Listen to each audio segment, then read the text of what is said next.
आए, उसमें से एक बोला जी इसे जीएस पढ़नी है, बोला मुझे जीके पढ़नी है। ठीक है, एक ने कहा कि मुझे जीएस पढ़नी है, एक ने कहा मुझे जीके पढ़नी है। तो क्या इन दोनों में कुछ अंतर होता है? कोई मुझे बता सकता है कि जीएस में और जीके में क्या अंतर होता है? ठीक है, जीके और जीएस, इन दोनों में क्या अंतर है? ठीक है, कोई भी एक। ठीक है, तो मैं बता दूं, जो बच्चों को लेकर के अंतर है वो ये है कि जी जीके होता है ऐसी ऊपर ऊपर के तथ्य जिन्हें हम वन लाइनर के रूप में पढ़ते हैं, उसे कहते हैं जीके।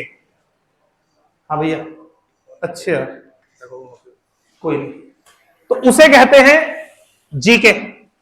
मतलब ऐसा बच्चों को लगता है कि जैसे वन लाइनर क्या पढ़ लिया, जैसे मुगल वंश का संस्थापक कौन था? बाबर। बाबर ने पानीपत की प्रथम लड़ाई में किसको हराया था? बोले इब्राहिम लोदी को हराया था।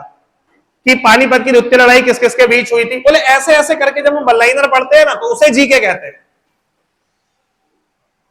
और जीएस बच्चे उसे मानते हैं जब हम डिटेल में किसी सब्जेक्ट को जाकर के पढ़ते हैं, जैसे हिस्ट्री है तो पूरा कहां से शुरुआत हुई है वहां से पूरा स्टार्ट करके हम वैसे पढ़ते हैं, उसे मानते हैं, उसे कहते हैं जीएस। अब बच्चों को यह बताया जाता है कि देखो भैया, वनडे एग्जाम में आती है जीके और पीसीएस के एग्जाम में आता है जीएस, सामान्य अध्ययन। हिंदी में इसे बोलेंगे सामान्य अध्ययन और इसे बोलते हैं जनरल नॉलेज, यानी सामान्य ज्ञान। तो यह सामान्य ज्ञान है और यह सामान्य अध्ययन है। तो मैं आपसे बता दूं, सामान्य ज्ञान सामान्य अध्ययन का निचोड़ है, यानी जो सामान्य अध्ययन में महत्वपूर्ण है उस महत्वपूर्ण को हम सामान्य ज्ञान कहते हैं। लेकिन अब बात यह आती है कि सर एग्जाम के पॉइंट ऑफ व्यू से तो इंपॉर्टेंट सामान्य ज्ञान ही है, बात गलत कहां है? बात तो सही है, मैं भी एग्री करता हूं, हाँ मेन तो सामान्य ज्ञान ही है। लेकिन मेन बात यह कि सामान्य ज्ञान आपको आ तब पाएगा जब आपका सामान्य अध्ययन हुआ हो, आपने अध्ययन कर रखा हो, तभी तो मतलब है सामान्य ज्ञान का। जैसे मैं सीधी सीधी बात कर दूं, मैं कहूं भाई इतिहास में एक बड़ी फेमस लड़ाई है जिसे चौसा का युद्ध कहते हैं। अब यह लड़ाई 1539 में हुई थी और इसमें एक और था हुमायूं और एक और था शेरशाह सूरी। अब एग्जाम में भाई 2-3 पॉइंट आ सकते हैं कि चौसा की लड़ाई कब हुई थी? 1539। किस किस के बीच हुई थी? शेरशाह सूरी और हुमायूं के बीच में हुई थी। आपने याद कर लिया? याद कर लिया, ठीक है, हो गया यार। लेकिन बाकी तो आपको यह पता ही नहीं ना, हुमायूं कहां से आया, क्यों हुई लड़ाई, क्या मतलब था, कार्यकाल क्या था, हुमायूं अकबर के बाद गद्दी पर बैठा या अकबर से पहले बैठा, बाबर के बाद बैठा, या कौन था कौन नहीं था। तो रियल में जो मजा है पढ़ाई का वो है यहां से यहां पर जाना। अब इसी में एक नया सब्जेक्ट बना दिया कुछ लोगों ने जिसे कहते हैं विविध। कहते हैं विविध पढ़ने जा रहे हैं, विविध। पढ़ाई के अलावा और कहीं विविध सुना है? खाने में सुना हो विविध, विविध खाना है। यार विविध का मतलब क्या है, मैं समझ ही कभी नहीं पाता हूं। लोग कहते हैं भाई विविध है, ठीक है, मैं भी कई बार बोलता हूं विविध पढ़ाऊंगा। विविध का मतलब होता है ऊंट पटांग, यानी सामान्य अध्ययन में आप एक सिरे से डिटेल से सब कुछ पढ़ते हो। जैसे हिस्ट्री है तो पूरी history, ancient, medieval, modern. Geography है पूरी ज्योग्राफी, पॉलिटी है पूरी पॉलिटी, इकोनॉमिक्स है पूरी इकोनॉमिक्स, साइंस है पूरी साइंस। इसे बोलते हैं जीएस। जीके क्या है? हिस्ट्री के इंपोर्टेंट चीजें जीके है। मौर्य वंश का संस्थापक कौन था, कालिदास किसके समय थे, चंद्रगुप्त विक्रमादित्य का वास्तविक नाम क्या था, ये सब क्या है? ये जीके है। यानी इसका निचोड़, इसका 10% जीके होता है, ठीक है। विविध क्या है? इसको ऊट पटांग तरीके से पढ़ना विविध है। यानी 4 चीजें, यहां से आओ भाई आओ, आज हम बात करेंगे किस वंश के शासक ने किस वंश की स्थापना करी, एक साथ लिखवा दिए, ये विविध है। भारत का सबसे ऊंचा, सबसे नीचा, सबसे लंबा कौन सा पुल है, क्या सड़क है, ये क्या है? विविध है। कौन सा पुरस्कार किसने जीता, ये क्या है? विविध है। खेल कूद में कौन सा खिलाड़ी किससे संबंधित है, ये क्या है, पढ़ेंगे वो जीके में भी, पर लेकिन हमने उसको एक साथ कर दिया, कहीं से कुछ उठा दिया, कहीं से कुछ उठा दिया, कहीं से कुछ ले लिया, उसे हम क्या कहते हैं, डिग्री। लेकिन इन सबकी जड़ें छिपी हुई एक ही जगह में है, और वो है जीएस। तो बाकी तो मैं फालतू का समय बर्बाद ही मानता हूं कि आप विविध पढ़ रहे हो या जीके पढ़ रहे हो। भाई आप बताओ, आप जीके पढ़ो, हिस्ट्री की भाई कह रहे जीके पढ़ रहे, आपने हड़प्पा के बारे में 20 फैक्ट लिख लिए। अरे यार 20 फैक्ट जितने समय में लिख रहे हो ना, इतने समय में पूरी सिविलाइजेशन समझ में आ जाएगी। इंडस वैली सिविलाइजेशन है क्या, क्यों बनी, क्या थी, क्या संबंध थे, क्या क्या था, क्या क्या नहीं था, कैसे उद्भव हुआ, कैसे विनाश हुआ, सब समझ में आ जाएगा। ठीक है, अगर एक बार आप जीएस पढ़ोगे तो आपका जो नींव होगी, जो फाउंडेशन होगा, वो स्ट्रांग होगा। आप बात करते हुए सोचोगे नहीं, क्योंकि आपकी नींव भारी है। खाली जीके पढ़ोगे तो थोड़ा भी अगर सामने वाला अंदर गहरा के निकलेगा तो हिल जाओगे। ठीक है, तो इसलिए जो बच्चा विविधिया ये पढ़ता है और जो बच्चा ये पढ़ता है, शुरुआती दौर में ये वाला बच्चा इसको डिप्रेस्ड कर देगा। क्यों? क्योंकि ये तो अभी शुरू किया है 2 दिन, इसने 2 दिन में केवल पढ़ा है इंडस वैली सिविलाइजेशन, हड़प्पा सभ्यता, या इसने केवल पढ़ा है ब्रह्मांड के बारे में। उसे एक मास्टर ने पढ़ा दिया, इधर वंश लिख दिए, इधर संस्थापक लिख दिए। वो पूछ रहा है, अच्छा बता गुप्त वंश का संस्थापक कौन था, अच्छा बता परमार वंश का कौन था, अच्छा बता चंदेलों का कौन सा शासक था। वो कहेगा यार इसने एक दिन में इतना पढ़ लिया। भाई उसने एक दिन में जो पढ़ा है उसने फूक पढ़ी है, हवा पढ़ी है। आप जो पढ़ रहे हो, आप फाउंडेशन स्ट्रॉन्ग कर रहे हो। मकान में नींव भरने में समय लगता है। पहले तो आप इस चीज को समझो अच्छे से। आइए वाली बात समझ में। तो मैं आपको जीके नहीं पढ़ाऊंगा, मैं आपको ये सब नहीं पढ़ाऊंगा, मैं आपको पढ़ाऊंगा जीएस आपकी भाषा में। मेरी भाषा में तो केवल होता ही ये है और कुछ होता ही नहीं है। एक ही चीज होती है और वो होती है सामान्य अध्ययन। ठीक है, सामान्य अध्ययन के सब्जेक्ट कितने हैं? तो मेन तो आपको पता है कि अगर विषय सूची की मैं बात करूं तो सबको पता होगा कि 5 विषय हैं। एक है हिस्ट्री, एक है ज्योग्राफी, एक है पॉलिटी, एक है इकोनॉमिक्स और एक है साइंस। यही 5 सुने होंगे आपने। लेकिन ये 5 नहीं है, वास्तविकता में ये 12-14 हो जाएंगे। हिस्ट्री में प्राचीन इतिहास एक अलग है, मध्यकाल एक अलग है और आधुनिक अलग है। ठीक है, अलग अलग हिस्ट्री है, तीनों हिस्ट्री। और अब तो मुझे लगता है कुछ एग्जामों में पूछना शुरू भी कर दिया है विश्व इतिहास। कुछ स्टेट एग्जाम में अब वर्ल्ड हिस्ट्री भी आने लगी है। प्रथम विश्व युद्ध कब हुआ था, प्रथम विश्व वर्साई की संधि कब हुई थी, ऐसे पूछ लिया। क्यूबा संकट कब की घटना है, ठीक है, ऐसे बोल्शेविक क्रांति कब हुई थी या रूस में क्रांति कब हुई थी, ऐसे करके क्वेश्चन आने लगे हैं, विश्व इतिहास से भी आने लगे हैं। इसी में एक सब्जेक्ट और आ जाता है जिसे हम कहते हैं कला एवं संस्कृति। कला एवं संस्कृति इसे बोलते हैं आर्ट एंड कल्चर। यानी 5 सब्जेक्ट है हिस्ट्री में।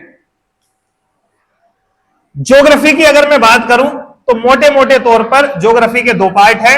एक भारत की ज्योग्राफी, इंडियन ज्योग्राफी यानी भारत का भूगोल, और एक विश्व का भूगोल, विश्व का भूगोल। ठीक, एक ये है। पॉलिटी सीधी पॉलिटी है, कोई उसमें डिवाइडेशन करने की जरूरत नहीं है। इकोनॉमिक्स इकोनॉमिक्स है, कोई उसमें हमें माइक्रो मैक्रो बदलने की जरूरत नहीं है। साइंस में 3 आ जाती हैं, एक फिजिक्स, एक केमिस्ट्री और एक बायो। ठीक है, टोटल नंबर ऑफ सब्जेक्ट की अगर हम बात करें तो 3 ये हो गए, 4, 5, 6, 7, 8, 9, 10, 11, 12, लगभग 12 सब्जेक्ट हैं। अगर इन सब्जेक्टों को आप सही से इन पे पकड़ बना लो, बढ़िया करके, पकड़ का मतलब बढ़िया करके मतलब पॉलिटी है तो पॉलिटी में अगर किसी ने नाम ले लिया कुछ भी, भैया अध्यादेश, तो आप उससे कहो सुन 5 मिनट सुन ले अध्यादेश के बारे में पूरा। राष्ट्रपति का अध्यादेश इस आर्टिकल में है, राज्यपाल का इस आर्टिकल में अध्यादेश ये होता है, कब जारी होता है, कैसे होता है, कितना कार्य, उसका समय कितने समय तक वैलिड रहता है, किन किन विषयों पर जारी हो सकता है, ये होता है अध्यादेश। अगर ऐसी तैयारी आप कर लो तो मैं आपसे गारंटी से कह रहा हूं, आप कोई सा भी वनडे एग्जाम दे देना, चाहे आप आरओ दे देना, एआरओ दे देना, ठीक है, या आप पीसीएस दे देना, पीसीएस प्री, मेंस नहीं, मेंस में डिस्क्रिप्टिव पेपर होते हैं, उसके लिए आपको घर से मेहनत करनी पड़ेगी, आंसर राइटिंग करनी पड़ेगी। हालांकि इतने कॉन्सेप्ट में समझा दूंगा कि उसके बेस पे आप थोड़ा सा आधार बना सकते हो, लेकिन उसके लिए आपको थोड़ा सा अलग से बैच ज्वाइन करना पड़ेगा मेंस के लिए। बाकी चाहे सीजीएल हो, चाहे रेलवे हो, कोई भी दुनिया का एग्जाम जिसमें सामान्य अध्ययन आता है वो आप आराम से कर लोगे। तो भैया ये बैच स्पेशल टारगेटेड नहीं है, आप कहोगे इसके बाद केवल आप एसएससी दे पाओगे, इसके बाद केवल नहीं, आप कुछ भी देना। मैं आपको ज्योग्राफी पढ़ाऊंगा तो ज्योग्राफी में जो होता है वो सब पढ़ाऊंगा, बस जहां इंपॉर्टेंट होगा वहां आपको स्टार लगवा दूंगा। क्लियर, बात समझ में आई? चलिए अब बात हम करते हैं शुरुआत जो हमें करनी है। तो ये मैं पूरा कंप्लीट कराऊंगा आपका बैच, पूरी जीएस कंप्लीट कराऊंगा, लेकिन मैं ये वादा आपसे कर रहा हूं, आप में जितने लोग हैं आप पूरा मेरा साथ दे नहीं पाओगे, क्योंकि होता क्या है, पढ़ाई एक ऐसी है कि पढ़ाई जैसे ही सामने आती है तो हमारे अंदर की जो इंद्रियां हैं वो थोड़ा सा उनमें एक विसंगति पैदा हो जाती है, कोऑर्डिनेशन खत्म हो जाता है, कोई सी इंद्री कुछ कहती है, कोई इंद्री कुछ कहती है, जीभ कुछ कहती है और कुछ कहता है। तो ऐसे में होता क्या है कि यार ठीक है 15 दिन बाद मन में आएगा यार नहीं यार ये कर लेता हूं, या वो ज्वाइन कर लेता हूं, या ऐसे पढ़ लेता हूं, या दोस्त कहेगा विविध पढ़ ले, विविध से आ जाता है, विविध से हो जाता है। गलती मत करना, 5 साल लगा दोगे ठाकुर द्वारा में। तुक्का मत खेलो कि ये बैच पढ़ लूंगा निकल जाएगा, ना निकला तो फिर अगला पढ़ोगे, फिर नहीं निकला तो ऐसे 5 साल घूम जाओगे। तो हेड टेल मत खेलो कि ये पढ़ लूंगा तो हो जाएगा, नहीं, पूरा जड़ से GS, math, reasoning, Hindi, English, इस पे कमांड बनाओ।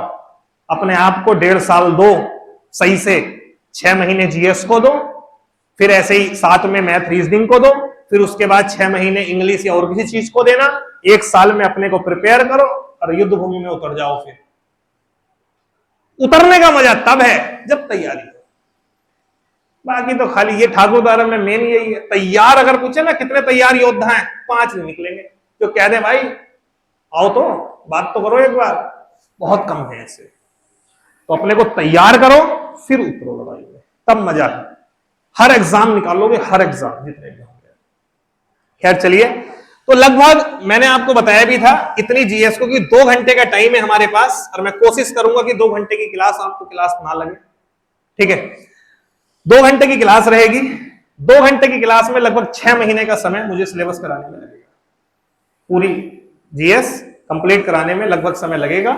और इतना समय लगेगा कि नहीं लगेगा ये आपको समझ में आएगा कि हमें ज्योग्राफी करने में कितना समय लगेगा, ठीक है। हमें एक अंदाजा हो जाएगा ना कि भाई ज्योग्राफी में इतना समय लग रहा है, ठीक है, तो वो क्लियर हो जाएगा। लेकिन मुझे उम्मीद है, क्योंकि मैंने जब बैच पढ़ाए और जब मैं 45 मिनट की क्लास पढ़ाता हूं तो मुझे ऐसा लगता है कि 1 साल या उससे थोड़ा ज्यादा 14-15 महीने में शायद सिलेबस कंप्लीट हो सकता है, लगभग 15 महीने मानो। तो अगर मैं 2 घंटे पढ़ाऊं और लगभग 100 या 110 मिनट पढ़ाऊं तो मुझे लगता है कि आराम से ये 15 महीने वाली अवधि घट करके 7, 7.5, 8 महीने आ जाएगी, ठीक है। तो इसलिए जो भी आप में से एग्जाम देना चाहता है 2025 में मई जून या उसके बाद के, वो आप इस बैच को आराम से ज्वाइन कर लेना। दूसरी बात, आप में जो उत्तराखंड के होंगे, आपको पता है उत्तराखंड का कैलेंडर आ चुका है, पीसीएस का कैलेंडर भी आ गया, लोअर पीसीएस भी आ गया, एफआरओ भी आ गया, 2025 के जो एग्जाम। बैठो मत, लग जाओ मेहनत से, ठीक है। आराम बाद में कर लेना, यारी थोड़ी बाद में कर लेना, ठीक। चलिए अब हम करते हैं शुरुआत, और हमारा चैप्टर कह रहा हूं सॉरी, सब्जेक्ट है वो है विश्व का भूगोल, वर्ल्ड ज्योग्राफी, विश्व का भूगोल।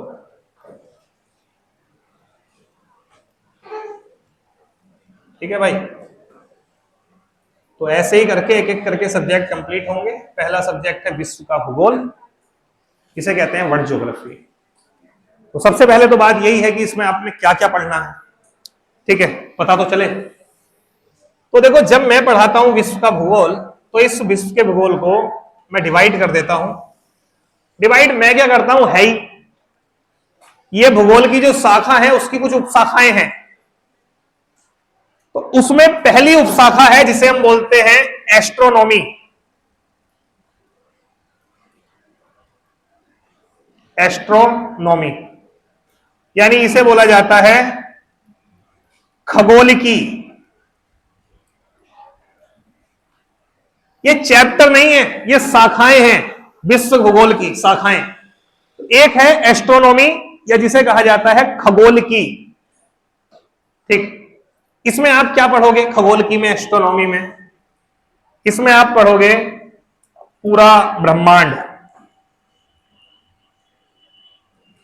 अब यार जीएस इसलिए भी पढ़ी जाती है, जीने के लिए भी तो जरूरी है नॉलेज, कम से कम सामान्य अध्ययन की जानकारी रहेगी तो कोई व्यक्ति निकलते बढ़ते ये तो कह के नहीं जाएगा कि अनपढ़ है, जाहिल है, गंवार है। नॉलेज है यार बंदे को, हर चीज का पता है। इसमें हम बात करेंगे ब्रह्मांड की, ग्रह क्या होते हैं, उपग्रह क्या होते हैं, आकाश गंगा क्या होती है। ठीक है, आकाश गंगा सुना है ना, गैलेक्सी। हमारी आकाश गंगा का नाम क्या है? क्या है? मिल्की वे। कौन कह रहा है मिल्की वे? मिल्की वे नहीं, हमारी आकाश गंगा का नाम मंदाकिनी है, जिसे आप मिल्की वे कहते हैं। मिल्की वे उस पार्ट को कहते हैं जो हमारे सौर मंडल से दिखाई देता है, यानी मंदाकिनी का वह भाग जो हमारे सौर मंडल से दिखाई देता है उसे कहते हैं मिल्की वे, यानी उसे कहा जाता है दुग्ध मेखला। हमारी गैलेक्सी का नाम मंदाकिनी। ठीक, तो ब्रह्मांड, आकाश गंगा, ग्रह, उपग्रह, तारे कैसे बनते हैं, क्या होता है, वो सब हम इसमें बात करेंगे जितने भी हैं। तो मोटा मोटा बता दे रहा हूं आपको, पढ़ना बहुत कुछ है। दूसरी शाखा जो है वो है भू आकृत विज्ञान। भू आकृत विज्ञान इसे कहते हैं जियो मॉर्फोलॉजी। जियोमॉर्फोलॉजी, भूआकृत विज्ञान। तो भूआकृत विज्ञान में हम क्या पढ़ेंगे? पृथ्वी के बारे में, नाम ही है भूआकृत विज्ञान, यानी हमारी पृथ्वी के बारे में। ठीक है, तो पृथ्वी की उत्पत्ति, पृथ्वी की संरचना कैसी है, ज्वालामुखी, भूकंप, ये जितनी भी चीजें होती हैं वो सब आप यहीं पर पढ़ते हो। पर्वत, पठार, घाटी, झीलें, तरीके से कैसे बनती हैं, क्या होता है, काफी लंबा ये उपशाखा है, इसमें बहुत कुछ पढ़ा जाएगा। एंडोजेनेटिक फोर्स क्या होते हैं, एक्सोजेनेटिक फोर्स क्या होते हैं, कैसे बनी है पृथ्वी आपकी, और महासागर हैं तो कैसे महासागर हैं, कौन कौन सी प्लेटें हैं। ठीक है, कुछ सिद्धांत, प्लेट टेक्टोनिक सिद्धांत, ऐसे वेगनर का कॉन्टिनेंट डिस्प्लेसमेंट थ्योरी क्या है, उस पर हम बात करेंगे। तो जो भू आकृत विज्ञान है ये, और एस्ट्रोनॉमी। अच्छा, एक बात और मैं आपको बता दूं, कई बच्चों के मन में एसएससी को लेकर के होगा। मुझे याद है मैंने 2017-18 में जब बर्ड ज्योग्राफी पढ़ाई थी तो उस बार एसएससी के एग्जाम में सबसे ज्यादा क्वेश्चन आए थे बर्ड ज्योग्राफी से। बर्ड ज्योग्राफी ऐसा है कि पूछना हुआ तो एक भी नहीं पूछा, मतलब अगर ऐसा भी हो सकता है कि एक आध भी क्वेश्चन ना पूछे या एक आध पूछ ले एसएससी में, और ऐसी भी संभावना है कि 11-12 क्वेश्चन आ जाए। वो डिपेंड करता है कि कहां से क्वेश्चन बन रहा है। तो कई बार हो जाता है कि बर्ड ज्योग्राफी का एक बहुत बड़ा वेटेज आ जाता है। रीजन क्योंकि बर्ड ज्योग्राफी छोटी नहीं है, बर्ड ज्योग्राफी बहुत बड़ी है, वो आप एक एक करके देखिए। तो इसमें हम एक पढ़ेंगे भूआकृत विज्ञान। अगला हम पढ़ेंगे क्लाइमेटोलॉजी। ठीक है, यानी इसे बोलते हैं जलवायु विज्ञान। जलवायु विज्ञान, क्लाइमेटोलॉजी।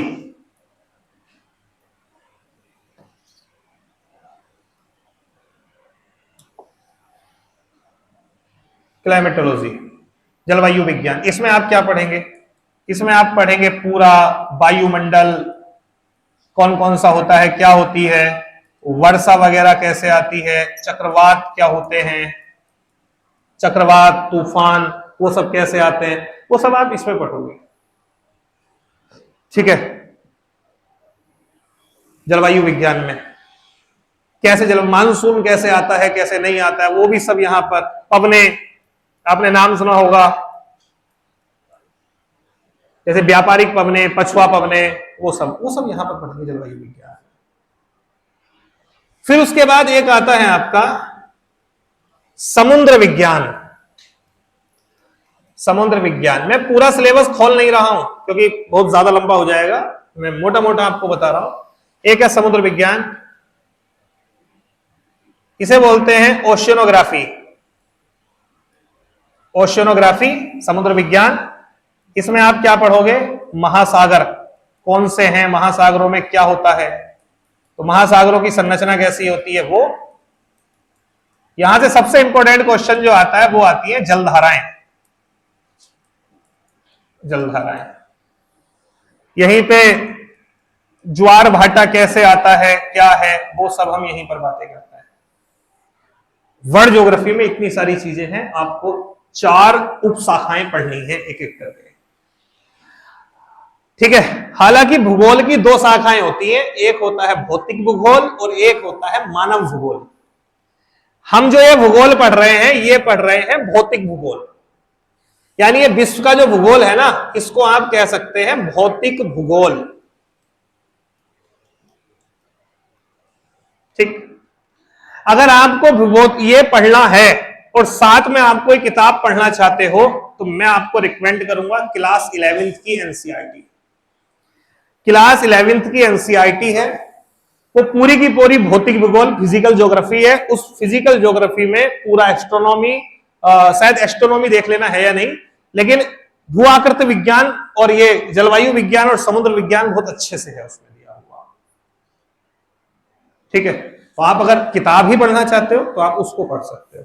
बाकी आपको और कोई किताब लेके परेशान होने की जरूरत नहीं है कि आप और कोई किताब, जैसे मार्केट में कुछ बच्चे क्या करते हैं कि महेश कुमार बड़वाल लेके ले ली उसको एक किताब को, या एक आती है परीक्षा वाणी आती है, उनमें बहुत डाटा है, उतना थोड़ी करना है, तो मैं इतना दे दूंगा कि वो तुम संभालना भारी पड़ जाएगा। तो आप आराम से पढ़िए, आपको केवल घर पे जो लगाना है वो मैं बता दे रहा हूं आपको क्या लगाना है, बैक ईयर लगाना है, ठीक है। अब मेरी बात सुन लो, बैक ईयर कौन सा लेना है।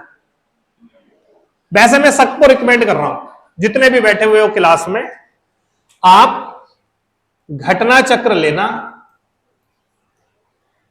और वो भी पीसीएस वाला, और वो भी ज्योग्राफी का। ज्योग्राफी का घटना चक्र। घटना चक्र क्या है, ये कंपनी मतलब उसी नाम से आता है, घटना चक्र के नाम से। कहना भैया घटना चक्र दे दो, ये इसे प्रीवियस ईयर, इसे बैक ईयर बोलते हैं। तो या तो आप ले लो घटना चक्र का, या अरिहंत वालों का भी है, किसी का भी आप ले सकते हो। उसमें जितने भी स्टेट के पीसीएस है, लोअर है, आरओ है, उन सबके क्वेश्चन ज्योग्राफी के हैं, वो सब उसमें दिए हुए होंगे। आप कहो जी हमारी तो, हमें तो देना कांस्टेबल है, तो मैं आपको बता दूं, जितने समय में मैं आपको ये पढ़ाऊंगा, साथ साथ घर पे जाके आपको कुछ नहीं पढ़ना, आपको बैक ईयर के क्वेश्चन पढ़ने हैं, उनका एक्सप्लेनेशन पढ़ना है। आपने अगर 6 महीने मेरे साथ ये काम कर लिया ना, हर एक सब्जेक्ट को बैक ईयर के साथ पढ़ लिया, मैं लिख के दे रहा हूं, अगर कभी जिंदगी में कोई पीसीएस का एग्जाम रुक जाए फिर, तो मेरे आके ऊपर आके बोल देना। वनडे तो छोड़ो, साइड कर दो वनडे को। तो आपने जो लेना है वो बैक ईयर लेना है। बाकी एसएससी का बैक ईयर ले लोगे, लेकिन उसमें वो आपको क्वेश्चन नहीं मिलेंगे, क्योंकि इस वाले बैक ईयर में एस्ट्रोनॉमी से आपको मिलेंगे कम से कम 300 क्वेश्चन, 400 क्वेश्चन, और एसएससी वाले में मिलेंगे 30 क्वेश्चन। तो 30 और 300 में अंतर है ना, हमें जहां से ज्यादा क्वेश्चन मिल रहे हैं वो ज्यादा बढ़िया है हमारे लिए, ठीक है। तो आप ये काम जो है अगर कर सकते हो तो अच्छे से इसको कर लेना, और नहीं तो इसमें भी पैसे जा रहे हो तो एक काम और बताता हूं, एक ऐप आती है लूसेंट के नाम से, वो ऐप डाउनलोड करना। उस ऐप में अंदर जाकर के टॉपिक वाइज, जैसे ज्योग्राफी, हिस्ट्री, उनके क्वेश्चन होंगे। ज्योग्राफी में जाओगे तो इंडियन ज्योग्राफी, वर्ल्ड ज्योग्राफी बटा हुआ होगा। वर्ल्ड ज्योग्राफी में जाओगे तो जियोमॉर्फोलॉजी, एस्ट्रोनॉमी ऐसे बटा हुआ होगा। एस्ट्रोनॉमी में जाओगे तो टॉपिक लिखा हुआ होगा ग्रह, ब्रह्मांड, आकाश गंगा। तो आप मोबाइल पे ऑनलाइन भी लगा सकते हो क्वेश्चन, लेकिन आपको लगाने जरूर है, ठीक है। चलिए शुरुआत करते हैं, वो तो हम देख लेंगे आगे जैसे भी होगा। क्लियर है? तो इतनी चीजें हमें पढ़नी है। अच्छा देखो एग्जाम में क्या होता है, जैसे एक क्वेश्चन किसी ग्रह से पूछ लिया, एसएससी में या किसी में भी एक दो क्वेश्चन ग्रह से पूछ लिए, एक आध क्वेश्चन आ गया पर्वत पठार से, एक आध क्वेश्चन पूछ लिया पृथ्वी की संरचना से, एक आध क्वेश्चन पूछ लिया वर्षा से या चक्रवात से, एक दो क्वेश्चन पूछ लिया आपके जलधाराओं से, तो ऐसे करके 7-8 क्वेश्चन हो जाते हैं। वो सब है पार्ट ज्योग्राफी का, ठीक है, वो जितना भी पार्ट है वो ज्योग्राफी का है। चलिए शुरुआत हम करेंगे एस्ट्रोनॉमी, खगोल की, ठीक। तो हम बात करेंगे भैया किसके बारे में, खगोलिकी के बारे में, एस्ट्रोनॉमी, ठीक है। तो इसमें जो जो टॉपिक मैं आपको पढ़ाऊंगा उस पर हम बात करते हैं। खगोलिकी में हमें बात करनी है एक तो ब्रह्मांड के बारे में, ब्रह्मांड, ठीक है। उसके बाद हमें बात करनी है आकाश गंगा क्या होती है, इस पर बात करनी है। और जब बात आकाश गंगा पे हो जाएगी तब हम बात करेंगे मंदाकिनी पर, मंदाकिनी। और जब मंदाकिनी आप पढ़ोगे तब आपको पढ़ना पड़ेंगे कुछ चीजें, जिसे आपने एक नाम सुना होगा प्रोक्सिमा सेंटोरी, सुना है, ऐसे ही डॉग स्टार, ऐसे ही एंड्रोमेडा,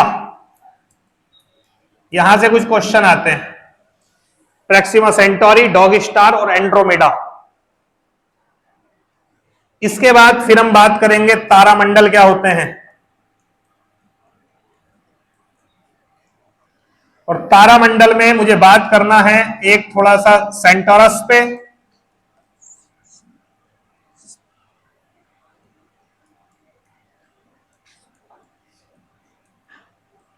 सेंटोरस, हाइड्रा, सप्तऋषि, नाम सुना है, ऊसा माइनर,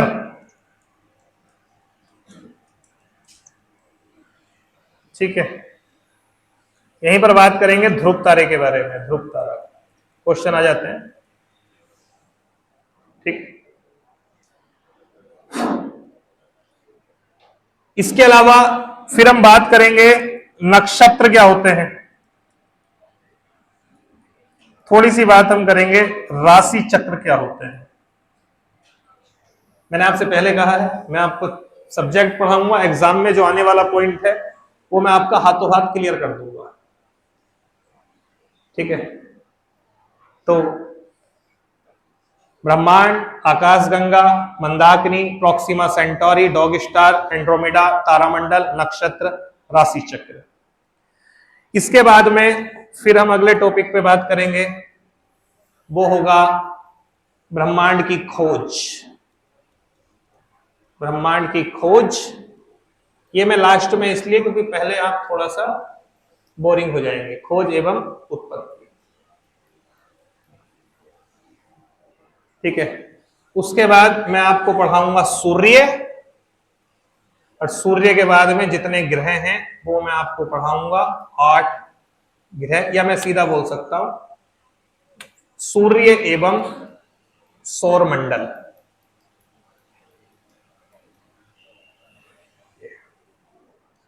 खगोल की में इतना है जो मुझे आपको पढ़ाना है, ठीक है। ये पूरी खगोल की आपकी कंप्लीट हो जाएगी, इतना हमें पढ़ना है, ठीक है। सब ग्रह के बारे में पता चल जाएगा, सूर्य सौर मंडल के बारे में हम लोग पढ़ लेंगे, ब्रह्मांड की कैसे खोज हुई, कैसे उत्पत्ति हुई, बिग बैंग थ्योरी क्या है, ठीक है, स्टेडी स्टेट थ्योरी क्या है, a brief history of time में स्टीफन हॉकिंग ने क्या कहा है, वो सब बातें मैं आपसे डिस्कस करूंगा। तो ये एक मैंने बता दिया आपको कि हमारी क्लास किस चीज के इर्द गिर्द रहेगी, ठीक है।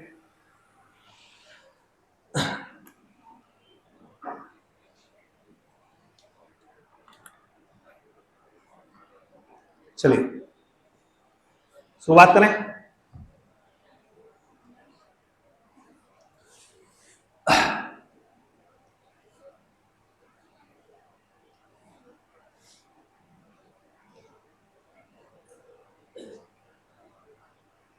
जो टाइम जोन है, अक्षांश और देशांतर, वो मैं भू आकृति विज्ञान में कराऊंगा, जिम और उसमें कराऊंगा मैं, तो वो कोई दिक्कत नहीं है। पृथ्वी की उत्पत्ति समझने के बाद ही मैं वहां डिस्कस करूंगा।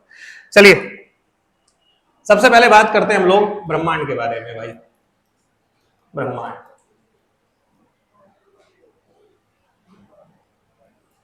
ठीक है, यूनिवर्स कहते हैं इसको, ठीक है, ब्रह्मांड या यूनिवर्स। तो ब्रह्मांड की मैं परिभाषा दूं तो कोई मतलब नहीं है, क्योंकि ब्रह्मांड की परिभाषा दी ही नहीं जा सकती। वो इतना बड़ा है कि परिभाषा तो उस चीज की दी जाती है ना जिसको आप जानते हो कितना है। अब ब्रह्मांड कितना है यही नहीं पता, तो परिभाषा में नहीं दे सकता। हां, इतना कह सकता हूं, जो कुछ अपनी आंखों से आप देख सकते हैं या नहीं देख सकते हैं वो सब ब्रह्मांड है। यानी बहुत चीजें हैं ना जो आप नहीं देख पा रहे हो, वो भी ब्रह्मांड है। यानी पृथ्वी, सूर्य, तारे, ग्रह, सब कुछ जो आपको आकाश में दिखाई दे रहा है वो सब क्या है? ब्रह्मांड है। अब ब्रह्मांड को समझाने के लिए मुझे एक तरीके का प्रयोग करना पड़ेगा। ब्रह्मांड के जो पिंड होते हैं उसे मुझे डिवाइड करना पड़ेगा, तब आपको समझ में आएगा ब्रह्मांड क्या है। तो ब्रह्मांड क्या है? परिभाषा में यह कह सकता हूं कि हमें अपनी आंखों से जो कुछ भी दिखाई देता है या जो कुछ दिखाई नहीं देता वह सब ब्रह्मांड है, सब कुछ ब्रह्मांड है। अब देखिए जो ब्रह्मांड है, ब्रह्मांड में अनेक पिंड हैं, यानी अनेक पिंडों से बना है ये, अनेक पिंडों से बना है। यानी अनेक पिंडों से मिलकर के क्या बना है? हमारा यूनिवर्स बना है। पिंड मतलब आप समझ गए होंगे, जैसे पृथ्वी है वो भी एक पिंड है, एक बॉडी। पिंड का मतलब हुआ बॉडी से। वो स्मॉल भी हो सकती है, वो बहुत ज्यादा बड़ी भी हो सकती है, वो बहुत ज्यादा बड़ी भी हो सकती है। तो अनेक पिंडों से मिलकर के बना होता है, और ऐसे पिंडों को हम तीन भागों में बांट सकते हैं। एक होते हैं आपके लघु ब्रह्मांडीय पिंड,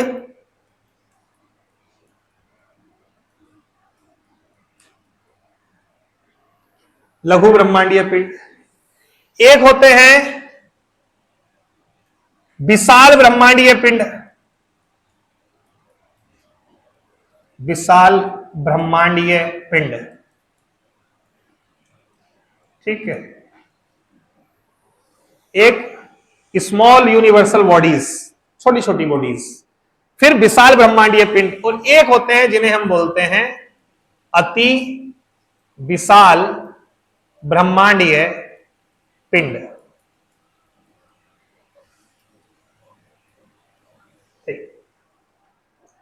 तो समझाने के लिए मैंने ब्रह्मांड को इस तरीके से डिवाइड कर दिया कि हमारे ब्रह्मांड में कुछ होते हैं स्मॉल बॉडीज, यानी लघु ब्रह्मांडीय पिंड, और जो लघु ब्रह्मांडीय पिंड होते हैं इसमें हम बात करते हैं तारे की, ग्रह की और उपग्रह की। तारे, ग्रह, उपग्रह। तारे मतलब समझ गए होंगे स्टार, और ग्रह मतलब प्लेनेट, ठीक है।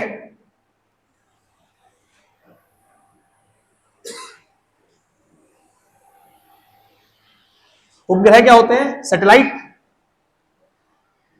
ठीक है। तो तारे, ग्रह और उपग्रह ये होते हैं लघु ब्रह्मांडीय पिंड।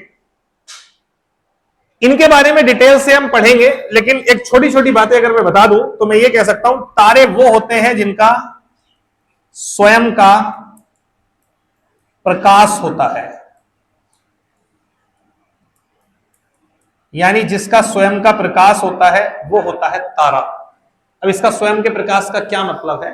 मैं ये कह सकता हूं ऐसे पिंड हमारे ब्रह्मांड में जिनके अंदर से ज्वाला निकल रही है। अब ज्वाला निकलने का कारण कुछ क्रियाएं हैं, नाभिकीय संलयन की अभिक्रिया है, बट उनके अंदर कुछ ऐसा हो रहा है कि उनके अंदर से आग निकल रही है, तो उसको हम बोलते हैं तारा।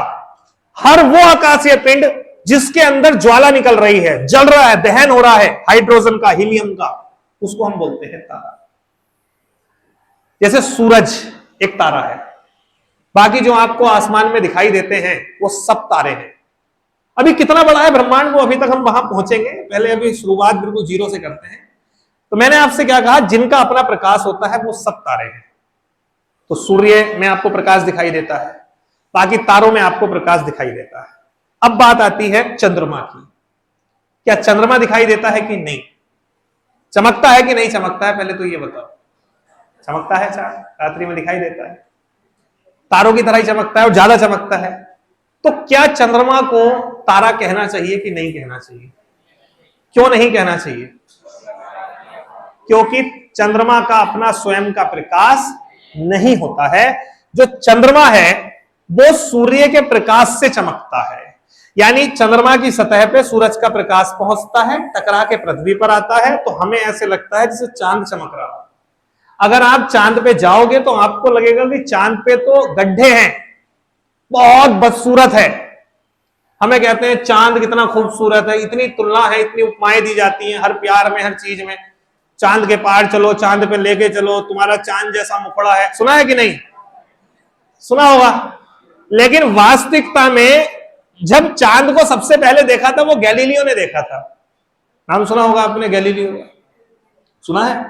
दूरबीन से पूरे ब्रह्मांड को देखने वाला व्यक्ति सबसे पहले वो गैलीलियो था। अच्छा, ब्रह्मांड की खोज बड़ी रोचक है, मैं आपको अगर पढ़ाऊंगा तब आपको अभी आगे समझ में आएगा। इतनी रोचक है कि ब्रह्मांड के बारे में किसी को पता ही नहीं था। भाई पहले के लोगों को क्या पता होगा? अगर हम भी किताबें ना पढ़ते तो हमें भी यही पता था कि यार पृथ्वी सपाट है, अरे एक सूरज है जो इधर से घूमता है इधर आ जाता है। एक बहुत भूगोलवेत्ता हुए हैं बड़े ठीक ठाक, लेकिन कुछ गलतियां भी उन्होंने करी हैं। नाम था टॉलमी। नाम सुना है टॉलमी? 140 ईस्वी में टॉलमी ने सबसे पहले लोगों को यह बताया कि पृथ्वी केंद्र में है और सूर्य और बाकी के सभी जितनी चीजें हैं वो सब उसका चक्कर लगाती है। टॉलमी कितना बड़ा नाम है। और टॉलमी की ये जो अवधारणा है, इस अवधारणा को बोलते हैं हम जियोसेंट्रिक अवधारणा।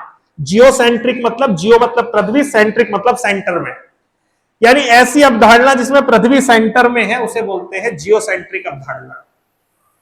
टॉलमी ने 140 ईस्वी में कहा कि पृथ्वी बीच में है, सूर्य और बाकी के जितने भी प्लेनेट हैं, जो भी ग्रह हैं, उपग्रह हैं, सब उसी का चक्कर लगा रहे हैं। अच्छा लॉजिक सोचिए, टॉलमी का क्या लॉजिक होगा? टॉलमी ने लॉजिक दिया कि इंसान ऊपर वाले की सबसे श्रेष्ठ बनाई हुई कृति है, यानी ऊपर वाले ने सबसे बढ़िया जिसको बनाया है वो इंसान है। बोले ना कीड़े मकोड़े सब में कमियां हैं, सबसे श्रेष्ठ कौन है? इंसान। बोले इंसान कहां रहता है? पृथ्वी पर। बोले श्रेष्ठ चीज का स्थान हमेशा बीच में होता है। आपने देखा होगा लड़के चलते हैं तो लड़कों में जो मेन गद्दावर होता है वो बीच में चलता है, देखा है? राजा भी जब पहले चलता था बीच में, यानी किसी भी चीज में जो व्यक्ति बीच में है इसका मतलब वो श्रेष्ठ है। तो टॉलमी ने कहा कि इंसान श्रेष्ठ है और इंसान को रखा है पृथ्वी पर, इसलिए ऊपर वाले की नजरों में पृथ्वी श्रेष्ठ है। इसलिए ऊपर वाले ने पृथ्वी को रखा सेंटर में और बाकी सब चीजें बना के इसके आसपास छोड़ दी। और इस अवधारणा को लोगों ने मान लिया। उस समय पे सब लोग मानते थे पृथ्वी सेंटर में है और बाकी सब चक्कर लगा रहे हैं। मजे की बात सोचो, बाइबल में कई चेंज हुए, आपको शायद पता हो। बाइबल में ऐसे ही इस बात को लिख दिया गया। बाइबल में लिखा गया कि गॉड ने सबसे पहले पृथ्वी बनाई, उसको सेंटर में रखा, फिर सूर्य बनाया, फिर चंद्रमा बनाया, उसके चारों ओर छोड़ दिया, वो उसके चक्कर लगाते। मतलब बाइबल की बातें ज्योग्राफी के अनुकूल नहीं थी। समय निकला। अच्छा हम तो क्या होते हैं, हम तो वैसे भी आपने देखा होगा जब ज्ञान कम होता है तो जैसे कोई हमें बताया था हम तो वैसे मान लेते हैं। तो लोगों को पता चल गया, लोगों ने मान लिया। अब हमें बताया कि पृथ्वी सूर्य का चक्कर लगाती है, हम देख के थोड़ी आए हैं, हमने तो मान ली बात। बट यह है कि हम बात मान रहे हैं विज्ञान की। उस समय वो लोग मान रहे थे, किसी मेन विशेषज्ञ ने कुछ बोल दिया, उसकी बात मान ली। तो आगे चल के एक व्यक्ति हुआ, बड़ा फेमस व्यक्ति, आपने नाम शायद सुना होगा, कोपरनिकस, जिसे आधुनिक खगोल विज्ञान का जनक कहते हैं। भाई उस बंदे ने बहुत पढ़ाई करी, पोलैंड से था, बहुत पढ़ा, पता नहीं किस मिजाज का था वो बंदा। उसे भरोसा ही नहीं बाइबल की बात पे, टॉलमी की बात पे। उसने अपनी नई थीसिस जारी कर दी। उसने कहा जियोसेंट्रिक थीसिस गलत है, रियल में मामला हेलियोसेंट्रिक है। हेलियो मतलब सूर्य, यानी हेलियोसेंट्रिक है। हेलियोसेंट्रिक मतलब सूर्य बीच में है और बाकी के सभी ग्रह चक्कर लगा रहे हैं उसके। जियोसेंट्रिक गलत है। जैसा उसने कहा तो ये तो ऐसी बात हो गई कि कोई ये कह दे भगवान ही नहीं है, क्योंकि बाइबल में लिखी हुई बात है और आप गलत कर रहे हो बाइबल की बात को, और बाइबल गलत मतलब ईसाई धर्म नहीं। तो उस समय पर कैथोलिक चर्च बड़ी मान्यता प्राप्त होते थे, ठीक है, मतलब ऑर्थोडॉक्स टाइप के होते थे ये चर्च। तो वहां के जो पोप होते थे उसने फतवा जारी कर दिया कोपरनिकस के खिलाफ। बोले इसने गुस्ताखी करी है, धर्म के खिलाफ बोला है, इसको फांसी पे चढ़ा। कोपरनिकस ने लास्ट समय पे जब उसे ऐसी नौबत आई तो उसने कहा मैं मजाक कर रहा था, तुम सीरियस हो गए सब यार, ठीक है, मेरा ऐसा कोई नहीं था, वो चित्तिया वगैरह की ऐसे था। सही कह रहे हैं, वो टोल भी सही कह रहा था उसे, लेकिन चिंगारी लगा के चला गया। चिंगारी लगी एक व्यक्ति में और उसका नाम था गैलीलियो। सोचो करने वाला क्या नहीं कर सकता। गैलीलियो ने सुना, अच्छा कोपरनिकस ने ऐसा बोला, उसने कहा यार देख के पता चलेगा। तो देखूं कैसे? ये बात 1608 की होगी। 1608 में नीदरलैंड, आपने नाम सुना होगा, यूरोप में एक देश है नीदरलैंड, जहां के डच थे। तो वहां का एक डच चश्मे वाला था जिसका नाम था हैंस लेपर्से। उस डच चश्मे वाले ने एक दूरबीन बनाई बढ़िया करके, और उस दूरबीन पहली दुनिया की दूरबीन थी, उसका एड आया अखबार में। गैलीलियो ने ऐड देखा, बोले यार ऐसा भी हो सकता है, दूर की चीज को पास देख सकते हैं। भाई केवल उसका रिसर्च पेपर पढ़ के गैलीलियो ने एक लंबी खासी दूरबीन तैयार कर दी और उस दूरबीन से पहली बार देखा। सबसे पहले उसने कहा चांद देखूंगा। उसने चांद देखा और रियल में उसने बताया, बोले जिसे तुम मामा कह रहे हो, जिसे तुम इतना खूबसूरत कह रहे हो, बोले गड्ढे हैं, इतना खराब, उससे खराब कोई हो नहीं सकता। चंद्रमा के बारे में बताने वाला कि उस पर उबड़ खाबड़ गड्ढे हैं, ये सबसे पहले कौन था? गैलीलियो था। फिर उसने क्लियर कर दिया कि भैया वो सही बोल रहा था कोपरनिकस, और जब उसने बोला कोपरनिकस सही बोल रहा है, सब लग गए पीछे। और तब केपलर आ गया। केपलर ने फिर नियम दे दिए, ग्रहों संबंधी 3 नियम दे दिए कि सूर्य के चारों ओर चक्कर लगाता है। अच्छा, इस समय तक ब्रह्मांड केवल पता है कितना था? सूर्य, पृथ्वी, चंद्रमा, 1-2 आसपास के ग्रह, बस उतना था। और आज का ब्रह्मांड कितना बड़ा है वो मैं आपको दिखाता हूं। तो आज हम जान चुके हैं कितना बड़ा है। तो लघु ब्रह्मांडीय पिंड में क्या आते हैं आपके? तारे, ग्रह और उपग्रह। ग्रह कौन है? जो तारों का चक्कर लगाते हैं। तारों का चक्कर लगाते हैं वो ग्रह होते हैं, ठीक है। अब यहां भी मैं बात करूंगा, हर एक तारे का चक्कर लगाने वाला ग्रह नहीं हो सकता, उसका वजूद होना चाहिए, एक मास होना चाहिए, अपना रूट होना चाहिए। ऐसे नहीं कि जो भी सूरज के चारों ओर चक्कर लगा रहा होगा उस सबको ग्रह कहेंगे, नहीं। सूरज के चारों ओर चक्कर तो 1 लाख पिंड लगा रहे हैं, बट हम 8 को ही ग्रह क्यों कहते हैं? पहले 9 थे। आपने नाम सुना होगा ना, प्लेटो, यम, कहते यम भी ग्रह था। तो ग्रह का दर्जा देते हैं हम लोग, जो खगोलीय यूनियन है वो देती है, लेकिन हमारे दर्जे ना देने से और देने से कोई फर्क नहीं पड़ता। यम पहले भी वहीं घूम रहा था, वो आज भी वहीं घूमता है, उसे हमसे कोई फर्क नहीं पड़ता, हम उसे ग्रह का दर्जा दें या ना दें। तो इस पर मैं बात डिटेल में करूंगा। उपग्रह कौन होते हैं? जो ग्रहों का चक्कर लगाते हैं, जो ग्रहों का चक्कर लगाते हैं। बट एक बात ध्यान रखना, ग्रह और उपग्रह जो होते हैं इनका स्वयं का प्रकाश नहीं होता।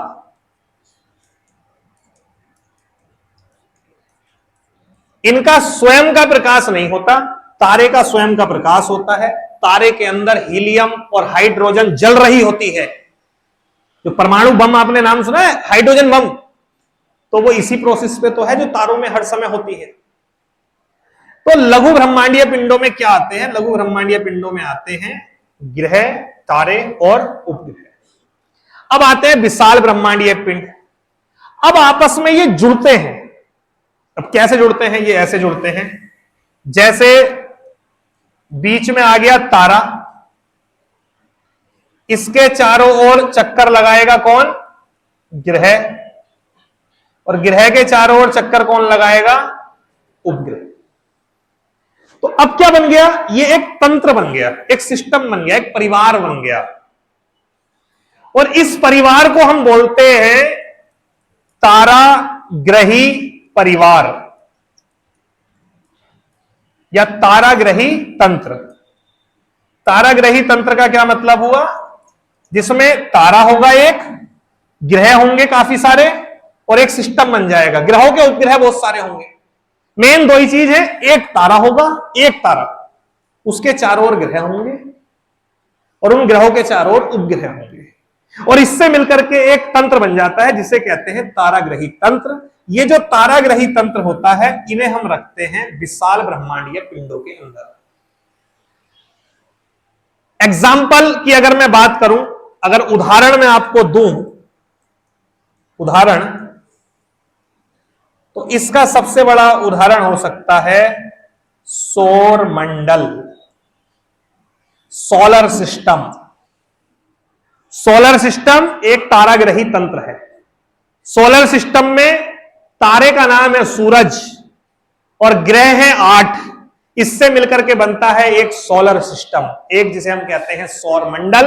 और इन 8 ग्रहों में से पृथ्वी एक है। बात समझ रहे हैं? तो लघु ब्रह्मांडीय पिंड जब आपस में मिलकर के एक कोऑर्डिनेशन बनाते हैं तब उससे बनता है ताराग्रही तंत्र। इन तंत्रों को हम रखते हैं विशाल ब्रह्मांडीय पिंडों के अंतर्गत। और एग्जाम्पल में मैंने दे दिया सौर मंडल। सौर मंडल का जो नाम होता है वो तारे के नाम पर होता है, यानी जो ताराग्रही तंत्र होता है ना, उसका नाम तारे के नाम पर ही होता है।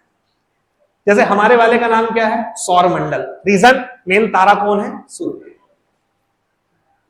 तो हमारी पृथ्वी का, बाकी ग्रहों का, सबका जीवन किससे है पता है आपको? सूर्य से है। अब आते हैं अति विशाल ब्रह्मांडीय पिंड। ये क्या होते हैं? अनेक ताराग्रही तंत्रों के मिलने से जो बनता है उसे कहते हैं हम अति विशाल ब्रह्मांडीय पिंड। और इसमें हम बात करते हैं आकाश गंगा की। आकाश गंगा, यानी इसमें हम एग्जाम्पल की बात करेंगे आकाश गंगा। तो आकाश गंगा क्या होती है? आकाश गंगा होती है अनेक सौरमंडल से, अनेक सौरमंडलों से मिलकर बनती है। देखो यहां पर सौरमंडल कहना गलत होगा क्योंकि सौरमंडल तो हमारे वाले का नाम है, बाकी वाले का नाम हमने रखेंगे तो हम ही, लेकिन हर एक का नाम सौरमंडल थोड़ी रखेंगे। कायदे में होना चाहिए अनेक ताराग्रही तंत्र से मिलकर के जो बनता है उसे कहते हैं आकाश गंगा। लेकिन ताराग्रही तंत्र से ज्यादा बेहतर आप समझ पा रहे होंगे सौरमंडल। इसलिए जब अनेक सौरमंडल मिलते हैं तब मिलकर के क्या बनता है? आपकी आकाश गंगा बनती है। ठीक है? और ऐसी लाखों आकाश गंगाओं से बनता है ब्रह्मांड। यानी आज तक हमें यह नहीं पता है कि हमारे ब्रह्मांड में कितनी आकाश गंगा है, यह नहीं पता है। ठीक है? और एक आकाश गंगा में अनेक सौरमंडल होते हैं। अनेक मतलब मिलियंस में, 10 लाख सौरमंडल होते हैं। समझ रहे हैं आप? और एक सौरमंडल में एक तारा होता है और उसके चारों ओर कौन चक्कर लगाते हैं? ग्रह। और मजे की बात बताता हूं, हमारा जितना सौरमंडल है, हमारा सबसे छोटा सौरमंडल है। हमारा जो तारा है ना वो छोटा सा है, सूर्य। तारों को 3 भागों में डिवाइड किया जाता है, माइक्रो स्टार, मीसो स्टार और मैक्रो स्टार। छोटे, मध्यम और बड़े। सबसे छोटे तारों में आता है आपका सूर्य। तो सूर्य चूंकि छोटा है इसलिए इसकी फैमिली छोटी है। ब्रह्मांड में ऐसे ऐसे तारे हैं जिनके 10-10 हजार ग्रह हैं, ग्रह 10-10 हजार हैं। और आप सोचिए ऐसे ऐसे सौरमंडल, 10 लाख सौरमंडल से बनती है एक आकाश गंगा। और ऐसी 10 लाख आकाश गंगाओं से मिलकर के बनता है ब्रह्मांड। और कुछ लोग ये कहते हैं कि ये नहीं पता है ऐसे कितने ब्रह्मांड हैं। मतलब वैज्ञानिक इसमें भी कुछ कहते हैं कि ब्रह्मांड भी अनेक हो सकते हैं।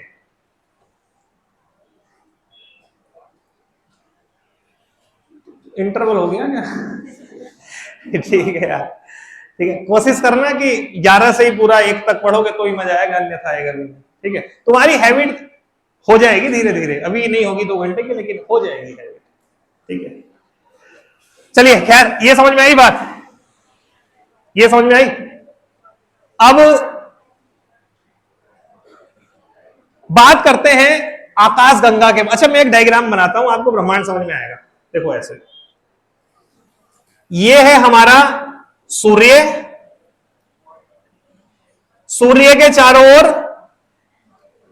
ये ग्रह चक्कर लगा रहे हैं, ये ऐसे करके ग्रह चक्कर लगा रहे हैं, और इनके मिलने से ये क्या बन गया, एक सौर परिवार बन गया, जिसे हम क्या कहते हैं, सौर मंडल।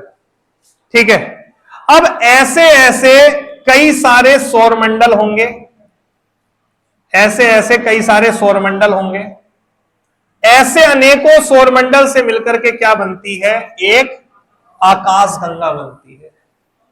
और ऐसी ऐसी अनेक आकाश गंगाएं होंगी, और उन समस्त आकाश गंगाओं को जोड़ करके क्या बनता है, आपका यूनिवर्स यानी ब्रह्मांड बनता है।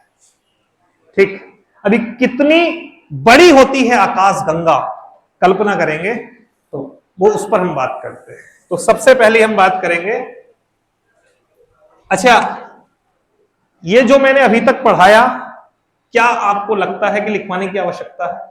मैं सोच रहा हूं मैं केवल वो लिखवाऊं जो आपके काम का हो, खाली कॉपी भरवाने का कोई मतलब नहीं है। समझ रहे हो, ये थ्योरी लिखवा के भरवाऊं, लो कि भाई ये लिखो, अति विशाल, आएगा नहीं एग्जाम में, आएगा वो जो मैं बताऊंगा, ये तो समझाने के लिए है। ठीक है, अब आते हैं आकाश गंगा। ठीक है, हाँ भैया, नहीं नहीं, मतलब ये समझे नहीं ना, जो लिखवाने वाली बात है वो मैं लिखवाऊंगा। दूसरी बात, मेंस के क्वेश्चन यहां से, एस्ट्रोनॉमी नहीं, एस्ट्रोनॉमी आपके मेंस के सिलेबस में, जियोमॉर्फोलॉजी से, तो वो तो मैं लिखवाऊंगा यहां। वो आप मेरे पे विश्वास रखो, जो लिखवाना है जो छुड़वाना है मेरे पे, मैं आपका एक भी समय बेकार नहीं होने दूंगा। अब देखिए, बात करते हैं आकाश गंगा के बारे में, इसको थोड़ा लिखना मांगता है। ठीक है, आकाश गंगा को तो अब मुझे बताने की जरूरत नहीं है आकाश गंगा क्या होती है। मैं कह सकता हूं तारों के समूह को आकाश गंगा कहते हैं। अब आप कहेंगे सर आपने तो अभी बताया कि तारा ग्रहों के समूह को कहते हैं। मैं कहूंगा जहां तारे होंगे वहां तो ग्रह होंगे ही होंगे ना, तो हम केवल क्या कह सकते हैं, तारे। यानी तारों के समूहों को मिलाकर के क्या बनती है, आकाश गंगा। यानी एक आकाश गंगा में बहुत प्रकार के तारे होते हैं और उन तारों के चारों ओर ग्रह होते हैं, जिससे ताराग्रही तंत्र का निर्माण होता है। ठीक है, अब देखिए जो आकाश गंगा होती है ये 3 प्रकार की होती है। ये क्वेश्चन आपके एग्जाम में एसएससी में पूछ रखा है कि आकाश गंगाएं कितने प्रकार की होती है। 3 प्रकार की आकाश गंगाएं होती हैं। एक आकाश गंगा होती है जिसे बोलते हैं सर्पिलाकार, स्पाइरल, सर्पिलाकार।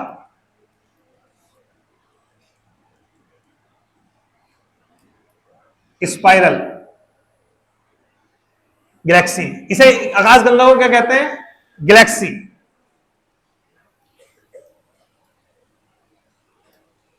गैलेक्सी। दूसरी होती है अंडाकार, अंडाकार आकाश गंगा, इसे इलेप्टिकल बोला जाता है।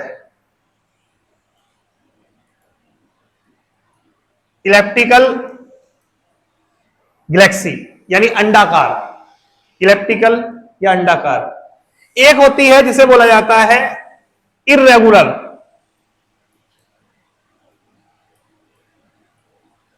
इर्रेगुलर मतलब अनियमित, अनियमिताकार आकाश गंगा। 3 प्रकार की आकाश गंगाएं होती हैं। एक होती है इलेप्टिकल आकाश गंगा या अंडाकार आकाश गंगा, एक होती है सर्पिलाकार आकाश गंगा, एक होती है इर्रेगुलर यानी अनियमित आकार की आकाश गंगा।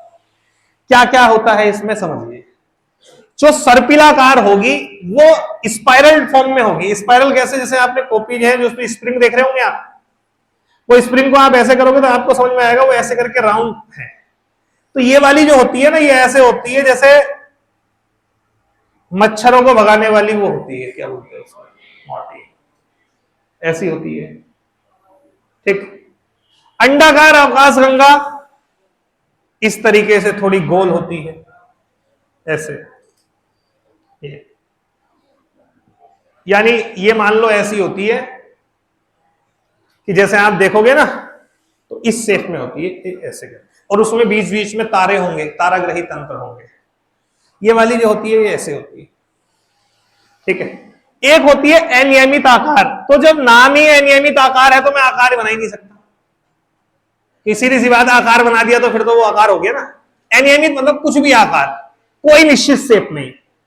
ब्रह्मांड में ज्यादातर आकाश गंगाएं सर्पिलाकार है, दूसरे नंबर पर इस प्रकार की होती है, और तीसरे नंबर पर उनका कोई आकार नहीं है, वो कैसे ही बन गई है। अच्छा, क्या लगता नहीं है कुदरत है? गैलेक्सी अगर हम देखें भाई ऐसी बनी हुई है, और रोटी, सभी रोटी एक साइज की गोल बन रही हो, ये किससे, इससे क्या प्रतीक है? यही तो है कि एक व्यक्ति बना रहा है। ठीक है। तो इतनी चीजें बनी हुई हैं और काफी सिमिलैरिटी है, कई गैलेक्सियों में सिमिलैरिटी है, कई चीजें हैं व्यवस्थित चल रही है, तो इससे लगता है कि हाँ शायद एक कोई पावर है जो इन सब व्यवस्थाओं को चला रही है। खैर, तो कितने प्रकार की होती है? 3 प्रकार की होती है। बाकी और कोई क्वेश्चन यहां से नहीं आएगा, बस ये पूछेगा गैलेक्सी कितने प्रकार की होती है? 3 प्रकार की। अब जो सर्पिलाकार है उसका सबसे बड़ा एग्जाम्पल है अपनी वाली गैलेक्सी। ठीक है। तो इसका जो सबसे बड़ा एग्जाम्पल है वो है मंदाकिनी।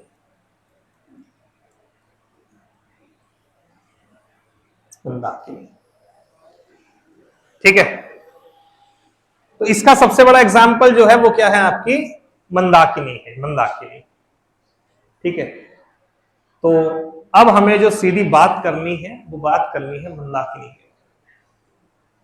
क्लियर? ये बना लिया, नोट कर लिया? हाँ, इसके बारे में आपको कुछ लिखना नहीं है, कुछ नहीं करना है, वो आपको देख के समझ में आ जाएगा। ठीक। अब हमें बात करनी है मंदाकिनी के बारे में। मंदाकिनी, तो मंदाकिनी के बारे में कुछ बातें आपको पता होनी चाहिए। क्या? कि इसका आकार कैसा है? आकार है सर्पिलाकार। आकार है सर्पिलाकार। सर्पिलाकार समझ गए? स्पाइरल इस तरीके से है, ऐसे। ठीक है। और हमारा सौरमंडल इसी में है, जो हमारा तारा है सूर्य इसी में है। ठीक है। सूर्य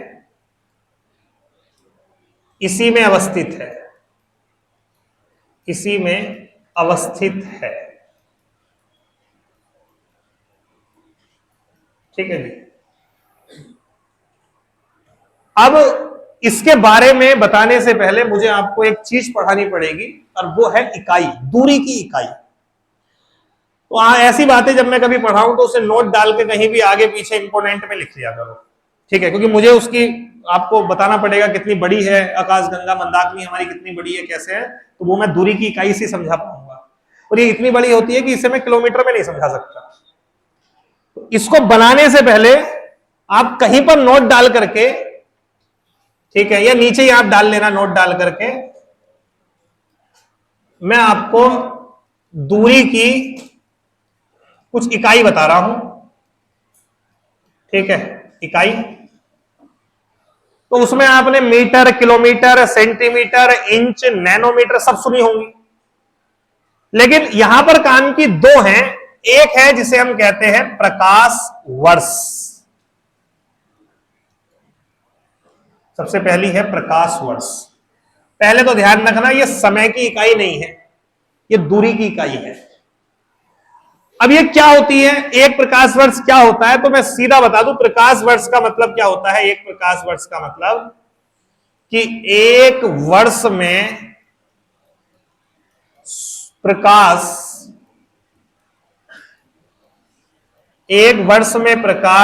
जितनी दूरी तय करता है, जितनी दूरी तय करता है उसे एक प्रकाश वर्ष कहते हैं।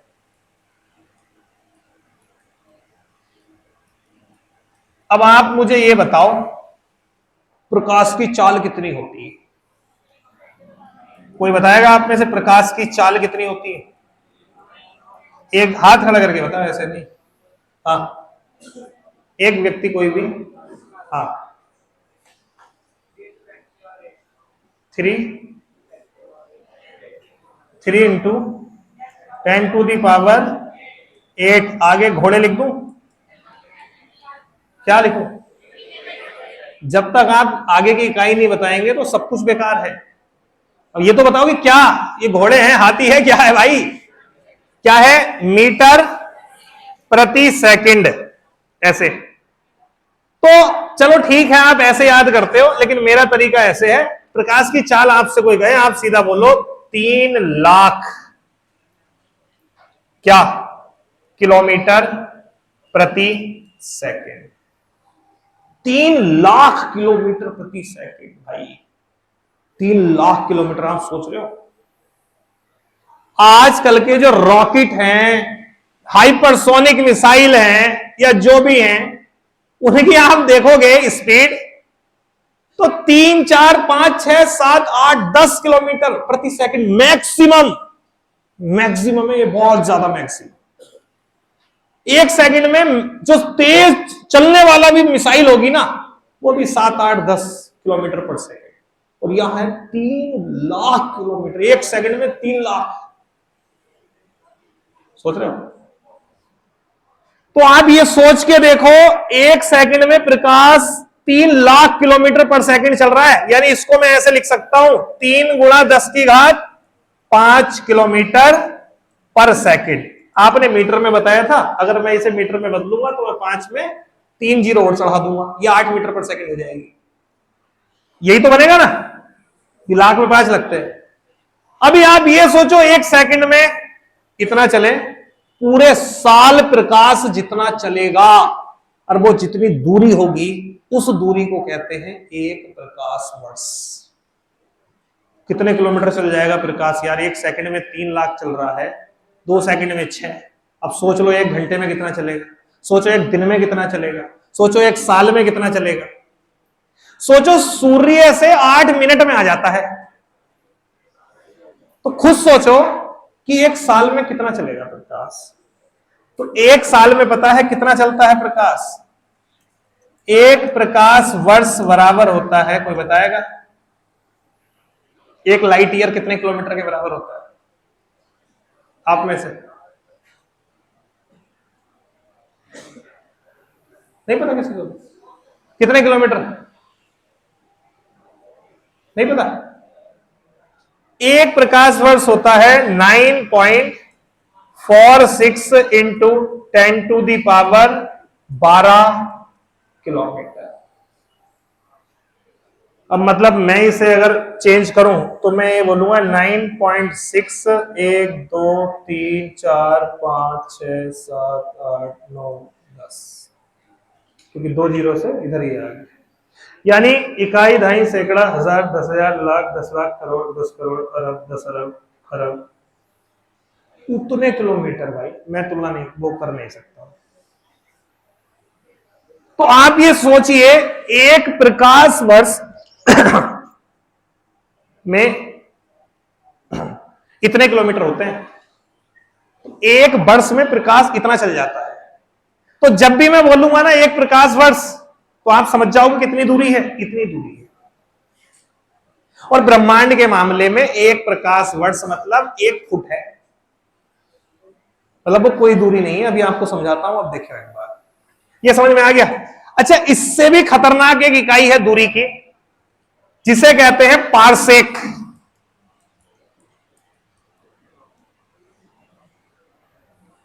एक पारसेक बराबर होता है 3.2 प्रकाश वर्ष, यानी पूरा होता है 3.26 प्रकाश वर्ष, लेकिन शॉर्ट में मैं कह सकता हूं 3.2 प्रकाश वर्ष। यानी इसमें भी मैं 3 से गुना कर दूं तब उसे बोलते हैं पारसेक।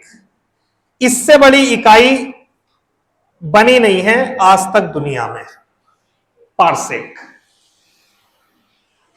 ठीक है, यानी अगर लगभग 3.25 प्रकाश वर्ष दूर कोई चीज है तो मैं उसे कह सकता हूं कि भैया वो 1 पारसेक दूर है। पारसेक ये सबसे दूरी की मापने की सबसे लंबी इकाई जो होती है वो क्या होती है? पारसेक। यानी प्रकाश द्वारा 3.2 वर्ष में जितनी दूरी तय की जाती है उसे क्या बोला जाता है?